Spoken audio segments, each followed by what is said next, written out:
Uso pa ba sa inyo guys sa probinsya natin na magkatay ng manok na fresh? Ayan, nagpabili ako ng manok para sa gulay serya natin. At pagkatapos guys, pinapunta ko ang pamangkin ko dito sa garden natin na maliit na garden ng gulayan.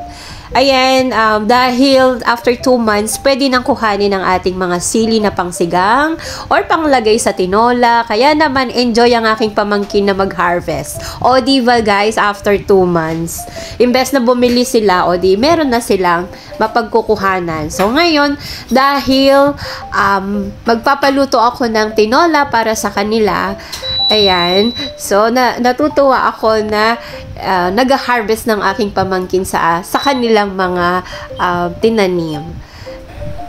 Mas mabilis palang tumubo, mamulaklak, at mamunga ang sili.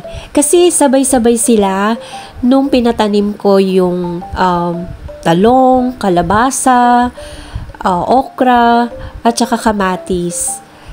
For sure, sa susunod, ipapakita ko na yung pag-harvest naman nila ng talong. At pagkatapos na mitas ng gulay ang aking pamangkin, ayan, ipapaluto ko na yung manok na native.